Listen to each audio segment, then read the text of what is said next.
So we've had an unusual month. Our podcast is usually split between stories related to the history of the Disney company and news and analysis about the company today. This month, however, we've had some large stories drop. Last week, we spent an entire episode looking at the lovely design, the opening, and various problems associated with Tiana's Bayou Adventure in Florida. The week before that, we explored the ins and outs of Lightning Lane Multipass, which is the replacement for Genie Plus, which is itself a ride reservation system that is only 2.5 years old. And today we're going to round out our monthly news stories with a look at Disney's future at the box office and with its streamer, the new drone show at Disney Springs in Florida, a set of changes and openings for Epcot, and a few other news items related to Disneyland. But just so no one here forgets, we are still a podcast with a strong focus on the history of the Disney company. Next week, assuming all goes as planned, I'll have an episode focused on some unique stories related to the early years of the Disney company. And beyond that, even though most episodes here this month so far have focused on current-day Disney, during these same weeks I've also interviewed people on their work with Disney 50 and 60 years ago, and perhaps more importantly, I've gone through letters and documents recently found related to a key artist who worked with Walt decades ago. I do think that this is the very first time that we've done 3 consecutive news-related episodes in a row, and this now is just a short way to say that next week we'll be back on our history kick with a few new stories.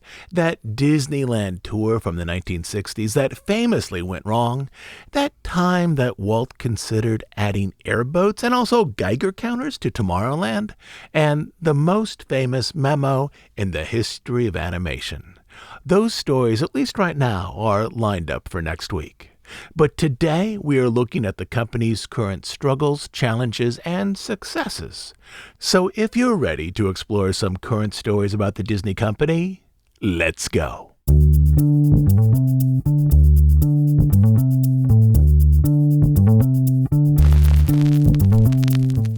Let's start with the big picture. The Disney stock price is now down below $100 again, and months ago this was one model that we explored as a likely outcome for mid-2024.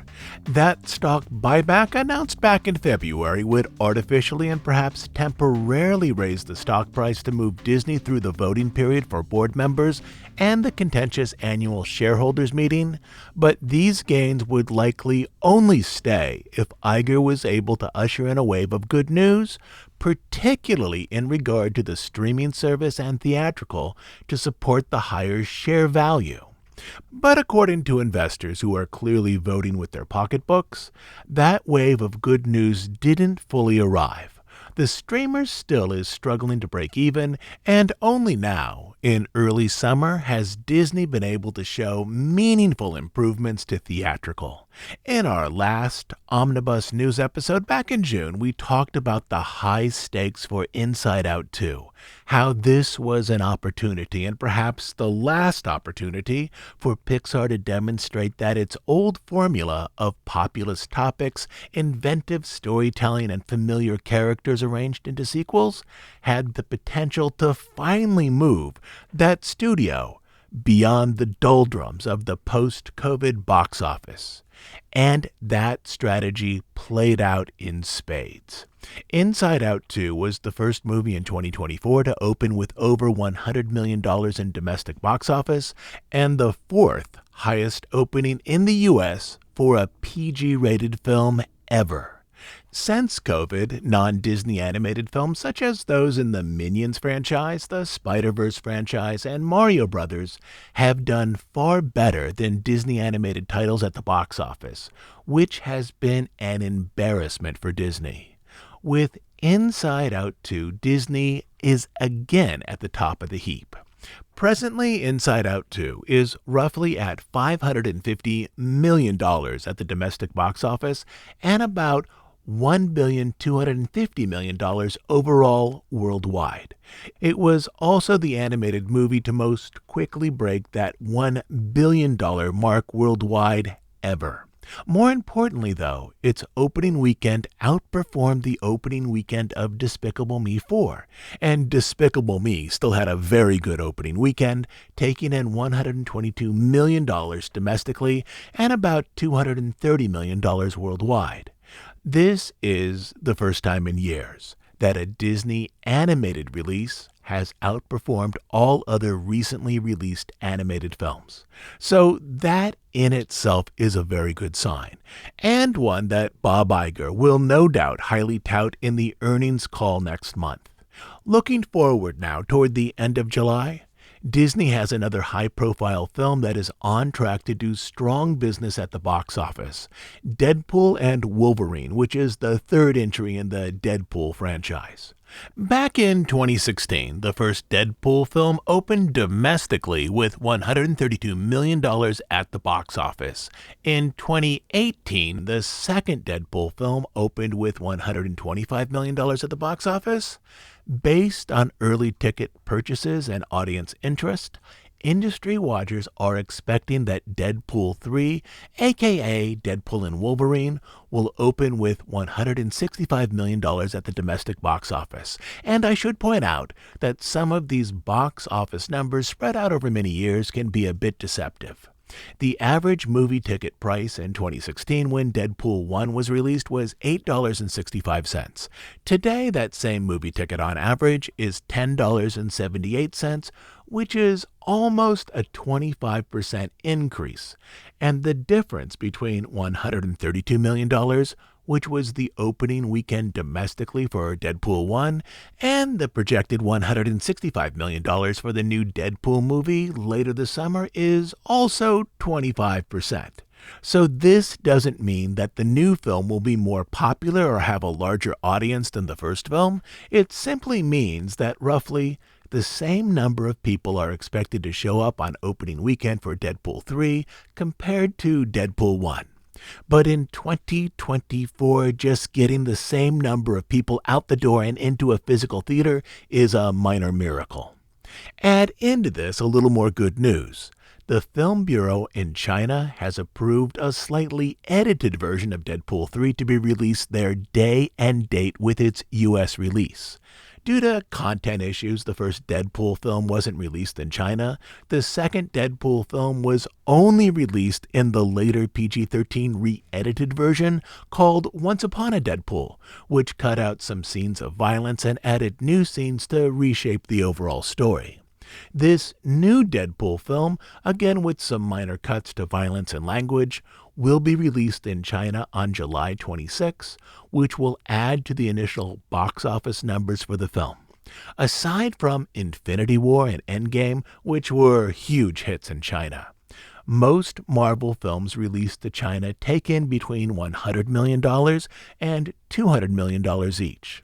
Once you exclude Endgame and Infinity War, the average box office take for a Marvel film in China over the past 10 years is $115 million. I would expect Deadpool 3 to take in more than that, perhaps something closer to $150 million in China. And $150 million is a lot of money for very little extra work aside from new posters, new advertising, and some minor cuts to the film.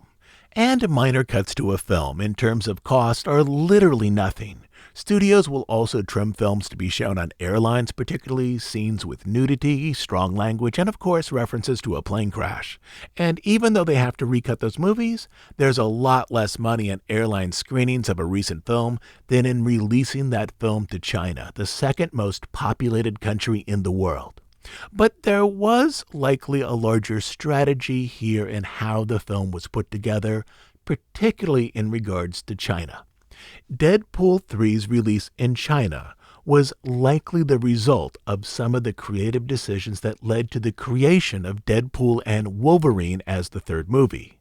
Earlier films featuring Wolverine, specifically The Wolverine and Logan, were released in China, neither of which were MCU titles, which means that Chinese audiences are more familiar with Wolverine than with Deadpool. So in terms of entry into and interest from the Chinese market, a mashup between Deadpool and Wolverine made a lot of sense, more so than other early ideas batted around for the third Deadpool installment. When Disney took over the Marvel properties that were then being handled by Fox, executives expressed concern as to how to integrate the foul-voiced yet popular mercenary with a mouth into the MCU. One of the early and kind of crazy plans was to create a low-cost road movie to overcome investment concerns with the R-rated franchise. According to Ryan Reynolds, this project had a $5 or $6 million budget with no special effects. It was just a talkie-talkie road trip with me and Deadpool's favorite taxi driver, Dopinder, and some of the things we collected and saw along the way. It wasn't meant to be an event movie. For a lot of reasons, including character familiarity with moviegoers in China, Deadpool and Wolverine made a whole lot more sense than this road movie idea. Also, Deadpool 3 will be the only Marvel theatrical film to be released for the entirety of 2024. And that seems to be another key to success in the post-COVID market. Perceived scarcity of material can mean increased profits.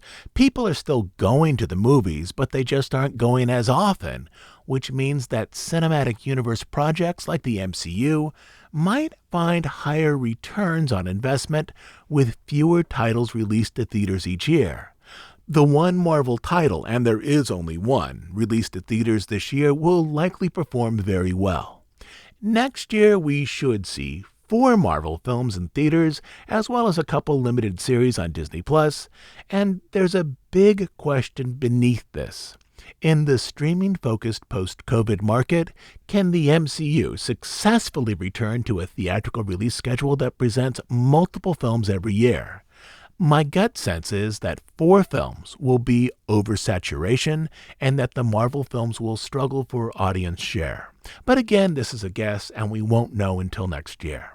So, at least in how I look at all of this, there is no real path back to the pre-COVID theatrical market, but with Inside Out and Deadpool 3, we're hopefully seeing a path toward a profitable theatrical schedule for Disney, which means mostly, if not only, tentpole films and a lot of sequels being released to theaters, at least under the Disney, Pixar, Marvel, and Lucasfilm brands. Almost surely in the next few years, we'll see the number of theatrical screens in operations go down simply because the current number of screens are no longer needed to accommodate the existing audience. And we'll continue to see a shift in some content being moved over to streaming services. And this includes a spin-off Inside Out related series for Disney+, which will explore how dreams affect the waking life of its characters. That series will premiere on Disney+, according to Pete Docter, next spring. Though Disney Theatrical is finally starting to see a partial rebound for key areas post-COVID, streaming is still an area in which the company is struggling. And this struggle is not limited to Disney. The current day pervasive appearance of streaming services in 2019 combined with COVID, which accelerated the shift away from theaters, have left studios in a unique situation where more of their audience is at home, yet revenue streams from streaming aren't yet large enough to offset the loss of revenue from theatrical. So the big question over the next 2 or 3 or 4 years is, how can streamers raise revenue? One of the plans here is for streamers to emphasize advertising-supported video on demand, or AVOD or AVOD, as a way of increasing streaming income, much like the current Amazon Prime model. This essentially makes streaming look like a new version of cable TV, complete with lengthy commercial breaks. But at least in the US, an emphasis on AVOD I think will be a difficult trick to pull off. One of the primary allures of streaming was its lack of commercials. There will be some consumers who accept ads in favor of lower subscription costs, but I doubt this will be the majority of US consumers. Once commercials were gone from the screen, I think it will be difficult to reintegrate them into content and retain the full audience. But along with that emphasis on AVOD, there has also been a recent reimagining of how streaming will relate to its audience moving forward. Initially, many streamers presented themselves in the model of HBO, that is, as a streamer that presented high-quality, high-cost original programming to its customers, much in line with cinematic values. But in the last 6 months, streamers have repeatedly tried to reshape their image and direction, pivoting away from the high cost of star-driven, effects-laden cinematic content. In May, Netflix CEO Ted Sarandos explained that he regretted once framing Netflix as a streamer in the model of HBO. Well, at that time, he explained, HBO was the gold standard of original programming. What I should have said back then is, we want to be HBO and CBS and BBC and all those different networks around the world that entertain people and not narrow it to just HBO. That is, the CEO of Netflix now sees the future of streaming a lot closer to the ad-driven CBS model rather than the near cinematic model of HBO. And to add to this, streamers have started to bundle their services in the model of a cable channel. In the past few months, a few streamers have started to combine products into bundled packages, and this was something we suggested might happen back at the start of the year. Essentially a group of streamers creating their own bundled packages just like cable did back in the 1990s and early 2000s. For example, Peacock, Netflix, and Apple TV Plus have entered into an arrangement to bundle their streaming services into a package with a discounted price under the name of Stream Saver. This announcement was in reaction to a slightly earlier announcement in which Disney Plus, Hulu, and Max from Warner Brothers would create their own cable-like bundle of streaming products. The battle at this time is to figure out a way for streamers to be profitable in the near future and also have a path to give as little money as possible to cable services who still control a good deal of the audience, particularly for those who are 65 years and older. With modest, stepped subscription increases over time, the current model of streaming, I'm pretty sure, can make its way to profitability over time, maybe within 5 or so years. But can this model be profitable in the next few years without substantial cuts in programming investments and without very steep price increases? Customers might accept a $2 increase to Disney Plus, but those same customers, are they going to accept a $5 or $8 monthly increase, which is probably closer to what Disney actually needs to keep the same level of programming with the current number of subscribers? Essentially, this is the key question right now: how to balance costs against revenue. Netflix, as the industry leader in streaming, is also looking to diversify its business model beyond streaming, more in line with Disney, who finds perennial business profits through its parks and other experiences. Netflix is now set to open at least 2 regional attraction structures, like small theme parks. And if these first 2 are successful, expect more of these small regional parks to follow. Both will be arranged in empty department store buildings, one outside Philadelphia and the other in Dallas.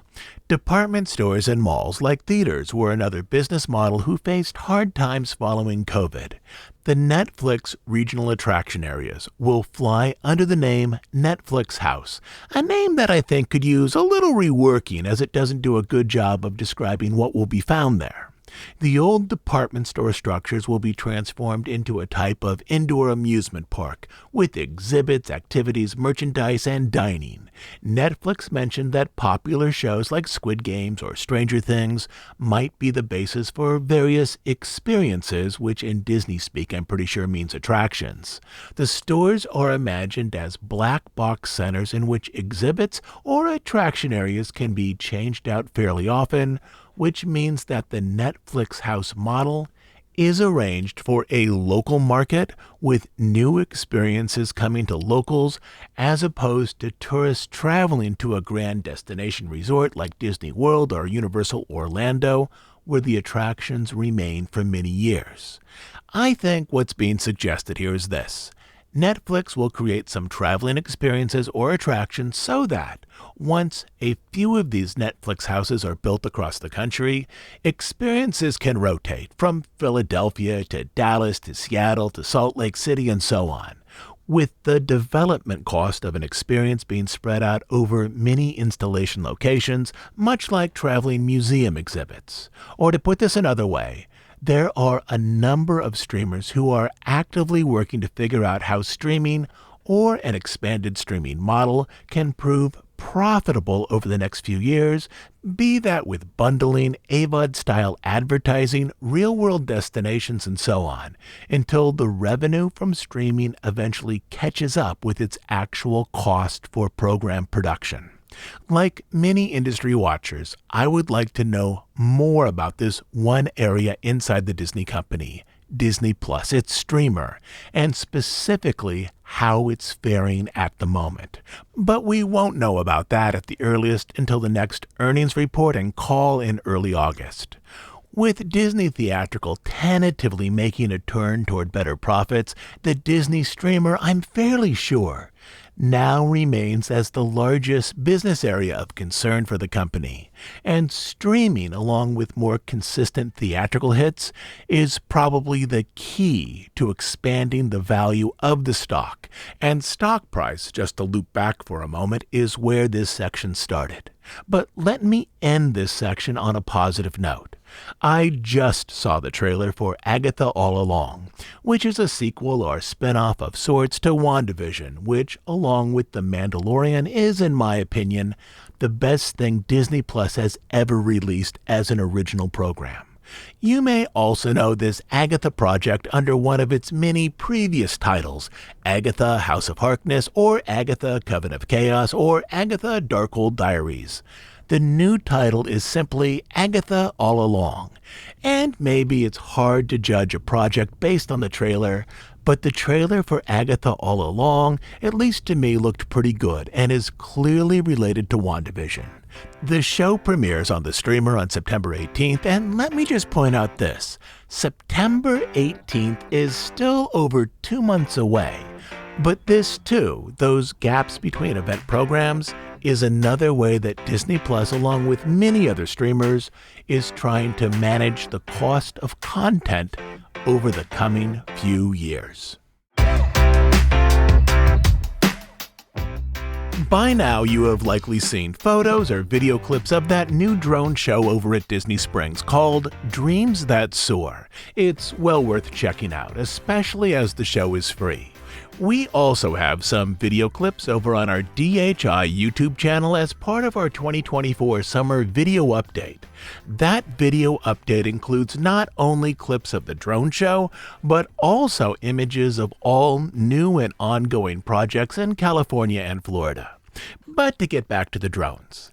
This new Disney Springs summer show largely presents images from classic Disney features, Pixar, and Star Wars. Mostly it's characters or objects that can fly or at least float, such as Dumbo, Peter Pan, WALL-E, Mary Poppins, Buzz Lightyear, The Mandalorian, Baymax, the Flying House from Up, and even The Rocketeer. But there's very little Marvel in the show. Disney can use some Marvel images in the Florida parks, like the Guardians of the Galaxy, and Guardians is the one brief Marvel inclusion in this show. A show like this seems primed for flying characters like, say, Iron Man. So this might mean that Disney lawyers have now interpreted the Marvel contract with Universal as restricting Disney from using some Marvel images not just at theme parks but at the theme park resorts. The show itself runs about 10 minutes, and unlike the drone show over at Universal or way over at Disneyland Paris, this show, as I mentioned, is free and open to the public, as it's outside of the gated parks. There's no admission fee or even a parking fee. The show is sponsored by AT&T, which means that the cost of the show, or at least most of it, is covered by an outside company. But beyond the direct cost of the drone show, there may be some secondary costs that possibly need to be covered by Disney. There is also the cost of scheduling a lot, and I mean a lot, of extra cast members for crowd control and also additional cast members to work parking and security. On weekends, even now, a few weeks after the show opened, Disney Springs on the West End is still wall-to-wall people. So I suspect that this is likely the type of show that will only run with a sponsor, as it's outside of the parks. The show over summer has 2 offerings each night, one at 9 p.m. and the other at 10:30.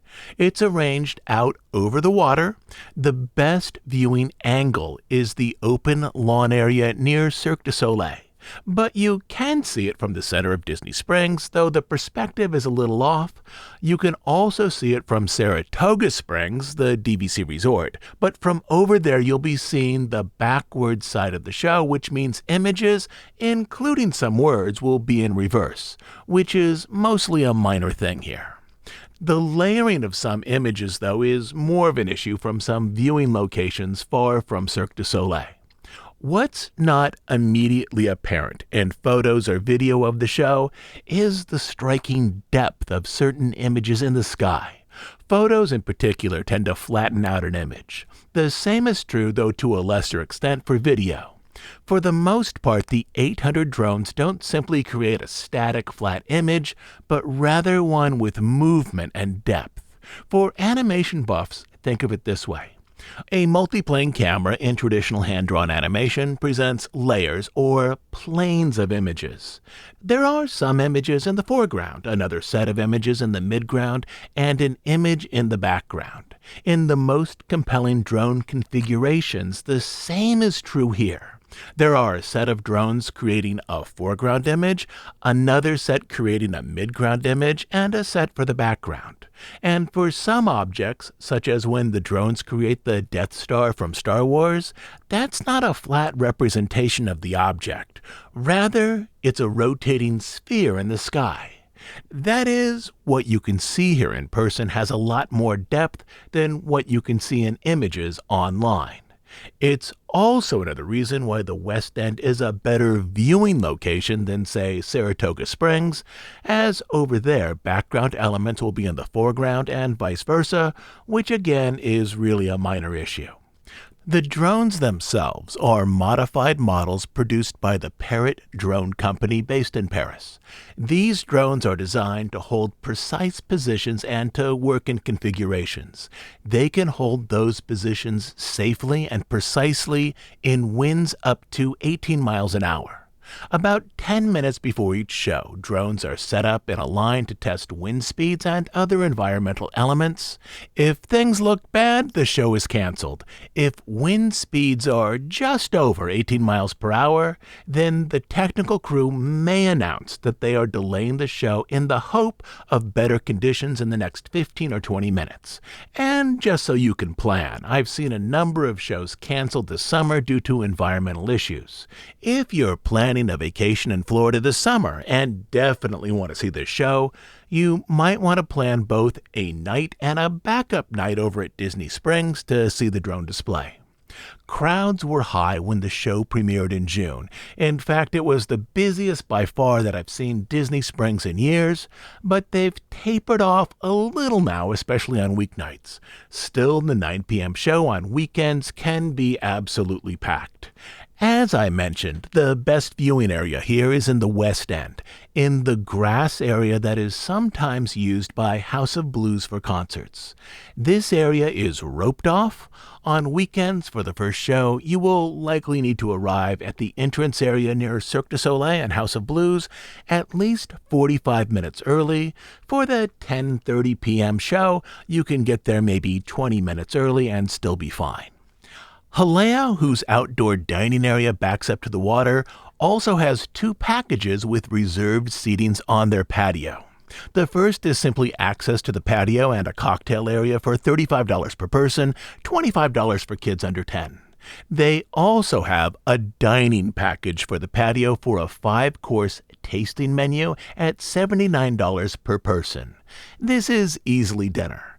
Reservation spots are at 7:30 for the 9 p.m. show and 9:30 for the 10:30 show. Summer House, which is right next to Haleo, also has a $25 per person upcharge to ensure you have a table on the patio with a clear view of the show. At Summer House, if the show is canceled due to weather, they will refund the $25 charge. In previous episodes, I've talked about the menus at both Haleo and Summer House, and well, in my opinion, the menu options at Haleo are substantially more satisfying than those at Summer House. The drone show is only 10 minutes, and with a little planning, it's easy to find a spot on the West End lawn for free, but if I had to pick one of the reserved and paid experiences, I would easily go for the 5-course tasting menu at Haleo. Both of these options need to be booked on the Open Table app, not on My Disney Experience. The drone show is amazing to watch as a display of technology, but it's not yet up to the level of a typical nighttime spectacular at any Disney resort. It's just the 800 drones. And there's a learning curve here. More than once, drones have fallen out of formation and landed in the water. There are typically 2 boats whose crews are tasked with recovering fallen drones before they sink. The show also isn't layered with fireworks, projections, fountains, or fire effects like other nighttime spectaculars inside the parks. Think of it this way. Back in 1957, when fireworks first appeared at Disneyland, it was literally just a couple of people hired through an outside business who, while wearing thick asbestos smocks, used railroad flares to hand light rockets. And no, I'm not making any of that up. Long ago, I interviewed the person who oversaw the original Disneyland fireworks show back in the 1950s. Audiences loved that display, even if it was just a bare display of fireworks blossoming behind the castle. And that's roughly where drone technology is presently at Disney World. It's not a multi-effects show. It's just drones and music. And the show is short, just like those original Disneyland fireworks in the 1950s. Think of the drone show as a proof of concept, an experimentation for how to safely manage these devices over water. And so also in this show, you can see the seeds of something larger, how they might be combined with other sky displays to create something that has the impact of Luminous or Happily Ever After. Again, over in our video update for summer, you can see highlights from this presentation.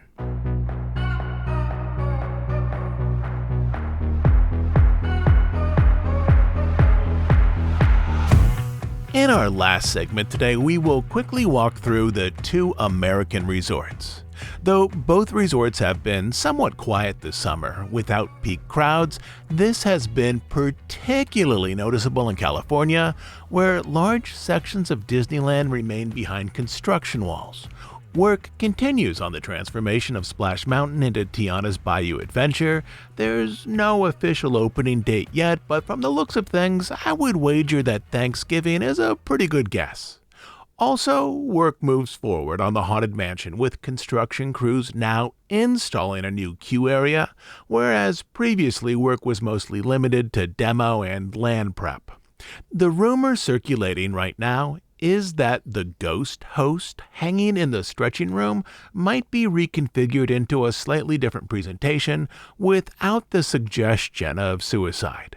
I can't imagine that the Disney company would change Paul Frees's classic and extremely memorable narration inside the attraction, so when the ghost host gets up to that iconic line, "But of course there's always my way," the My Way now may need to have some new reference. What that reference is, or if it's changed at all, we'll find out in about 6 months.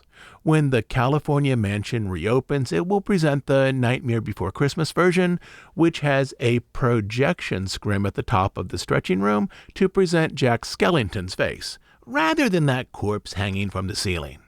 Us mere mortals won't be able to see to the other side of that holiday scrim until early in 2025, when the traditional mansion returns after New Year's. Out on the river, Fantasmic continues with nightly performances. Though without that impressive animatronic dragon, the show doesn't have the emotional punch of its previous incarnation. I would guess that we'll hear something about a dragon replacement at the D23 event in August, and also that the reappearance of a fire-breathing dragon will be part of Disneyland's 70th anniversary, which is next year. Again, both of these are just guesses. But the combination of half of New Orleans Square and all of Critter Country being closed, along with minimal new offerings this summer, has produced very low crowds at the California resort. One-day, one-park tickets for the summer fluctuate between $154 on the low end and $194 on the high end. The price, I'm guessing, is also contributing to some lower attendance days. Disney does have discounted 3-day tickets over summer, starting at $83 per day for adults and $50 per day for kids. These discounted tickets are not limited to Southern California locals, which is another way you can tell that Disneyland is looking for new ways to fill the parks, as deals like this typically would be limited to locals. A quick check of the Disneyland Hotel reservation site shows that there is reasonable availability for much of July, and this during a period when the resort typically should be packed, with nearly every bed filled. The solution here almost surely has to do with a lack of new offerings, and this is something that stems back to ex-CEO Bob Chapek, when very little was put into the development pipeline around 2019 and 2020, largely because Chapek was using profits from the parks to prop up Disney Plus during its early years. The streamer under Chapek's watch lost billions. Again, the Disney streamer, like streamers connected to other studios, is simply going to take a while to turn itself around, even if bookkeepers are somehow able to show a tiny paper profit for Disney Plus later this year. But in terms of the parks, CEO Bob Iger is committed to significant reinvestment in the coming years. Presently, there's $60 billion earmarked for reinvestment in the parks and experiences, about a third of which is earmarked for Florida. An undisclosed amount, though a large amount, is earmarked for the cruise line. But even with all this, there should be billions to jumpstart Disneyland Forward projects in California. There's clearly a ramp-up time here, but I'd say that it is possible to start seeing meaningful attractions from that Disneyland Forward effort in 2027 or 2028. This is, I think, the true fix for the problem of low attendance right now. And until then, Disney will likely use the entertainment division in California to make the parks seem fresh in the intervening years. Also, though, entertainment is now looking at higher labor costs for parades and shows, which are related to successful efforts among entertainers that unionize at the California parks.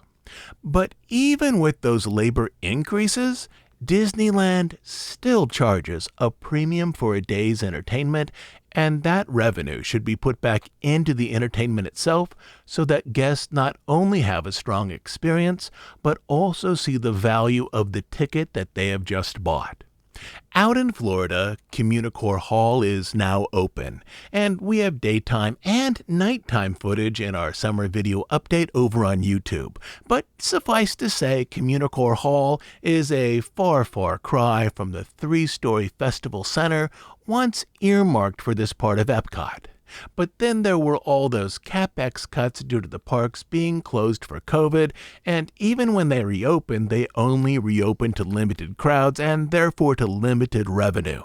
In 2019, I talked for a while with the lead structural engineer about this 3-story festival project. It would have been an architectural wonder, with the entire building arranged around three main supports. It also had rooms inside the structure that were large enough for entertainment or what I was told were small attractions. And again, an attraction in Disney speak could be a meet and greet or a screen-based attraction similar to what was once proposed for the Play Pavilion. Anyway, there was space inside that structure for some interesting things that hadn't yet been determined beyond food and drink, viewing locations, and space that could be rented out to conventions and private parties. The now opened Communicore Hall is mostly arranged around space that can be used for conventions and private parties with removable chairs and couches. It's not a dazzling space by any means, nor is it something that even slightly represents the grandeur of the ideals that underscore Epcot. But if there's a way to spin something sort of positive here, it's this. If the space is not being used for a group, anyone can go in, sit down, and escape the heat. And really, in most of the Florida parks, places to sit down in an indoor air-conditioned environment outside of restaurants are in short supply. The lighting package for the building is also lovely at night. Not far away from Communicore Hall, Test Track is now behind construction walls. And behind those walls, all of the front entrances to the attraction building remain open with industrial fans set at each one, likely because the AC is off. And crews have been pulling out car displays and other elements, so the redo here may be larger than what was initially suggested by the scant art that has so far been released. Over at Seven Seas Lagoon, work continues on the new DVC tower at the Poly. When this is finished, the Poly will be one of the largest collections of hotel rooms and villas anywhere on property. Between this expansion and the DVC expansion at the Grand Floridian 2 years ago, I'm concerned that the additional guests, especially during the winter holidays, will put a lot of stress on the resort monorail line. But we'll see how this all works out later this year. In the Magic Kingdom, Tiana's Bayou Adventure has just opened, but we already did a full episode on the attraction and on opening day. In Fantasyland, Peter Pan's flight is down for a rehab. It's possible, and I would say it's actually likely, that this is the time when Imagineers will redo the Native American village inside the ride, removing figures who are presented mostly as caricatures. In Fantasy Springs, over in Tokyo, in the new Neverland Adventure ride, the Native Americans are mostly represented in shadow, which limits cultural concerns from caricature representations in the film itself. I wouldn't be surprised if something similar happens here in the Florida version while it's closed. Lastly, on the day after this episode posts, the Country Bears will reopen with a new musical review, in which each of the acts now presents a shortened version of a famous Disney song with a country western flair, from Supercalifragilisticexpialidocious to Kiss the Girl. But that attraction we'll explore here once it's officially open in a later episode. And with that, from Inside Out 2 to the streamer to the drone show, along with the episode about the Lightning Lane multipass change and the opening of Tiana's Bayou Adventure, you are now finally fully up to date with all of the large movements happening within Disney Entertainment and within the parks. I'll be back next week with a new episode. The plan right now is to have a collection of unusual stories related to the history of the Disney company.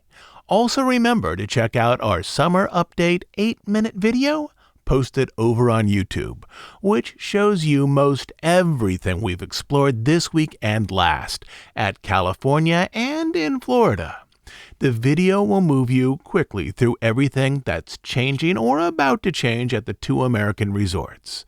I've included a direct link down in the show notes, but you can also find our page on YouTube by simply typing in Disney History Institute to the YouTube search box. As you know, we're an ad-free, listener-supported podcast. We do just two things: deep dives on stories related to the history of the Disney studio and the parks, and news and analysis of current events as they relate to the Disney company. We are funded entirely by listener contributions, specifically by listeners who join us over on Bandcamp as monthly supporters. On Bandcamp, you will find well over 200 episodes not available on iTunes or anywhere else. But the best reason to join us there is to support the work we do here and to make sure that this podcast continues to exist. You can support us by becoming a monthly subscriber at dhipodcast.bandcamp.com. I'll also leave a link down in the show notes. So, until next week, this is Todd James Pierce.